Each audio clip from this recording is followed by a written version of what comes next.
Hello there, I'm Paul Trenny, and I want to show you how you can use Illustrator to make 3D objects and export them and use them in other 3D programs. First off, know that in Illustrator, yes, you can drag anything to your Creative Cloud library, as you can see right over here. And once it's in your library, you can go to, say, for instance, Substance 3D Stager or Dimension, and you have access to those same assets that you can turn around and drop on your objects. It's just a flat graphic, but how do you actually make 3D content? And that's what I want to do right over here. Open up your 3D and materials panel. From there, we can go ahead and extrude, revolve, inflate, do a number of things. I'm just going to click extrude. We can control the depth of this, the width, the height, all that fun stuff. I can adjust this. I can actually render this out as a static image, but what I want to do is, since this is like, you know, a logo or whatever, a word mark or whatever the case may be, if I want to take this and bring it into a 3D app, I can do that. Just go to Window,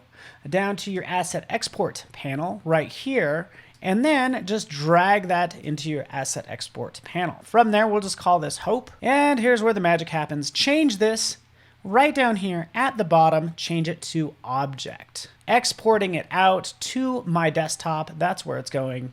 Right, and now I've just created a 3D object, exported it out as well, and then I can go to the 3D app of my choice. In this case, it's going to be Substance 3D Stager. All I need to do is just go out to my desktop and grab that OBJ, drop it on in there. Right up here, this will frame the selection so you could see it all, and then let's make sure we go to the environment and just turn off the ground plane. From there, I can apply textures or materials that I want to it, and maybe I'll even throw some fun lights in there. So that's how you can easily create 3D in Illustrator, export out that OBJ file, and use it wherever you want. So check it out today, and thanks so much for watching.